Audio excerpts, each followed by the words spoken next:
Hey folks, Dave the Not So Evil Viking 13 here, and today I'm going to give you guys an introduction and a bit of a preview for the upcoming Witcher 3 DLC, Blood and Wine. First up, I'm going to go over what we know so far about the DLC, and then I want to dig into Toussaint itself, which this DLC is going to take place in. It's especially exciting for me, as a long-term fan of both the Witcher games and the books, because this is a region that played a very important part in the Witcher novel series. So, what are the basics that we know about the DLC right now? First off, the size of the world.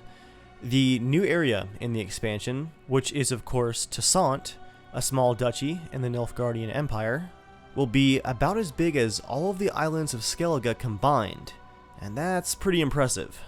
At the time of this recording, there is no set release date, but it is looking very likely that it will release around the end of the month of May here in 2016. So there's a very good chance, from the rumors that I've seen from multiple sources, that it will actually be out even before E3 this year. At PAX East, CD Projekt Red announced that there will be a new Gwent Faction in the expansion pack. The new faction is going to be Skellige. Additionally, either bundled with the Blood and Wine DLC, or available as a separate purchase, you will be able to finally buy the missing 2 original sets of Gwent cards from the original base game. You guys might remember that in the Hearts of Stone DLC, you could get the monsters as well as the Scoia'tael Elven faction sets, but the original Nilfgaard and Northern Realms factions were only available to Xbox pre-orders before the game actually came out. That's going to change in the near future, and you will be able to buy all 4 of those original factions in physical card form. Unfortunately, during an event at PAX East, CDPR devs did confirm that at this time, there are no plans to make that 5th Skellige Gwent faction available as a physical deck, at least not yet. There's also no news on any kind of digital version of Gwent, which is disappointing, but I'm holding out hope. Outside of the physical size of the game world in the upcoming Blood and Wine expansion pack, let's talk just briefly about the length of the content. Now, according to CD Projekt Red, the previous DLC, Hearts of Stone, clocked in at about 10 hours of gameplay. Me personally, being a bit of a completionist and really just enjoying that immersive experience, I got like 16 hours out of the main quests, and I still haven't quite discovered all of the new areas and all those question marks and bits of treasure on the map in that new area from Hearts of Stone. So for me, CDPR's 10 hours was closer to, say, 20, 22. And Joel, a good friend of mine, he actually had a very similar experience, and he usually plays games a bit faster than I do. For Blood and Wine, the official word is the length of Blood and Wine will be 20 hours. So for me, I could easily see getting 30 or more hours of content out of this upcoming DLC. Regardless of my personal playstyle, CDPR has officially said that both DLCs for Witcher 3, Hearts of Stone, and Blood and Wine should clock in with more hours of content than all of Witcher 2, which is just stunning. Let's not forget how cheap the expansion pack for this game was, and all those free bits of mini DLC content that we also got. Besides a solid chunk of new content in the DLC, CD Projekt Red has also improved a number of graphical areas in the upcoming DLC.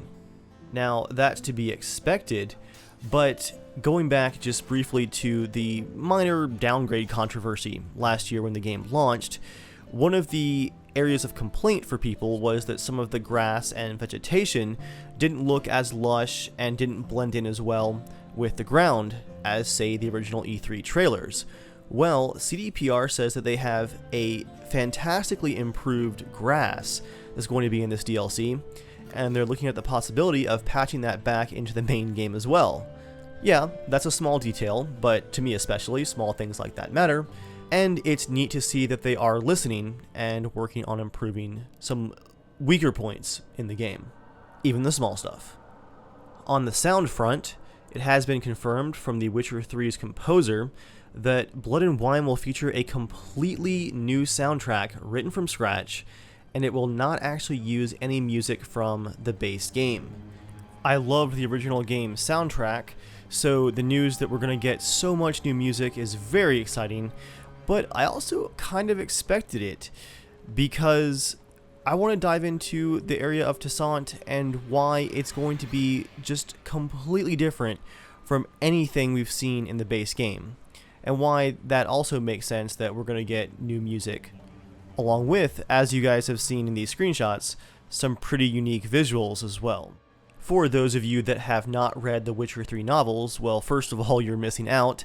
They are excellent, and for the handful of books that had not yet been translated to English or possibly your personal language, there are a number of quite good fan translations available, and I actually read the entire series before Witcher 3 came out using those fan translations, and it is now one of my all-time favorite book series. They are excellent, excellent novels.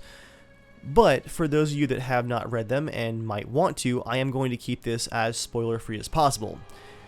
Just briefly, I'm going to introduce you guys to the region, the Duchy of Toussaint, and why it's important to the Witcher series, and why you guys should definitely be excited to explore it very soon. We're going to hop into Photoshop just for a minute here, so I can show you guys where Toussaint actually lies on a map, using this map from Witcher 2, and how it relates to the areas of Velen from the Witcher 3 base game. Even if you guys have just played Witcher 3, you are familiar with the long-standing grudge between the kingdoms of the north and the Nilfgaardian Empire to the south. Much of Witcher 3 takes place around Novigrad and Oxenfurt, the two major cities from the game. You guys can see them right there. If I scroll way up to the northeast in Kedwin, you can see that right at the edge of the Blue Mountains, the Witcher's fortress of Kaer Morhen is nestled right there. Heading back down to Novigrad and Oxenfurt, if we look even further southwest of that, there are the Skellige Isles, including the main island of Ard Skellig. This big chunk of almost purple color down here, this is the Empire of Nilfgaard. On the western edge, we have one of their newest areas of acquisition, the former independent nation of Sintra, and that actually ties in very closely with Ciri's story, but that is a pretty recent addition to the Nilfgaardian Empire. And then, as we head east, past the Riverdale region, down here in this mountain valley, we will find Toussaint. And its location is actually very, very important, which is why I'm doing all this map markup. Because Toussaint is a very small duchy inside of the Nilfgaardian Empire, at least relatively small, and also in a mountain pass that really isn't the most convenient or shortest route to anywhere, it is more or less completely isolated from all of the recent wars between Nilfgaard and the northern kingdoms. Because of the isolation, you will find that the people that live there have an almost Alice in Wonderland fantasy world that they're living in. It is a world of chivalry and high fantasy and high living and parties and expensive clothing and, you know, chivalrous knights errant that ride around looking for maidens to rescue. It's a very old-fashioned, very isolated, and honestly very naive place. For Nilfgaard, it's also a source of some of the best wines for the entire empire. Wines that are so good, they are frequently found being traded or smuggled north, and they are quite expensive. What you guys can expect to see as we travel south into Toussaint, however that might occur in the DLC, is a stark contrast to the battle-scarred lands of Velen and the other areas around Novigrad, which we saw in the main part of Witcher 3. Geralt is going to be walking into almost another world. It's going to be just extremely different from anything that we've seen before. and the screenshots that we've seen definitely support that. Now that you guys have a bit of an idea of what kind of world awaits you in the Blood and Wine DLC, I'm going to read a short excerpt from one of the Witcher novels. I believe this one is going to be from Lady of the Lake, and it takes place as Geralt and company is riding into Toussaint from the north. And again, I'm going to keep this as vague as possible to not spoil things, but I think you guys will enjoy this. Quote, "On my honor," said the checkerboard knight, "you are unnecessarily troubled, Sir Geralt. Your companions have certainly returned to health, and their injuries forgotten. The Duchess has palace doctors in profusion, able to cure every disease. On my honor, there is also more to discuss." End quote. At this point, another character asks what kind of parties and balls might be taking place in the kingdom. The knight replies, quote, "On my honor, at the court of Duchess Anna Henrietta, there will be plenty of both," again referring to balls and parties. "Singing and feasting and performances by jugglers, theater, music, dancing, and poetry in the evenings. Your friends of Dandelion, the Viscount Julian, and he is very dear to her belovedness, our Lady Duchess."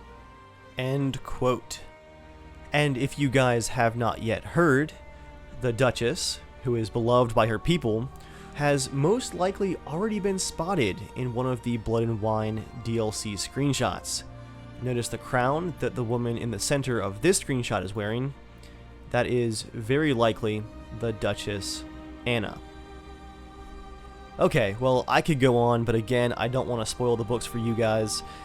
Don't forget that you guys should be able to find most of the novels for The Witcher available in your language already in print, and if there are a few in the series that you can't find, there are some fantastic fan translations out there. If you guys couldn't tell, I am remaining incredibly excited for this Blood and Wine DLC. On the Casual Shenanigans Gaming podcast, back in, I think December, I named it my most anticipated game of 2016, even though technically it's not a full game. That is just how excited I am for it, and you guys can definitely expect to see more Witcher content from me in the future. I hope you guys have enjoyed this bit of a sneak peek at the world of Toussaint and what might be in store for the upcoming Blood and Wine expansion pack. Thank you guys for watching, and I'll see you all next time.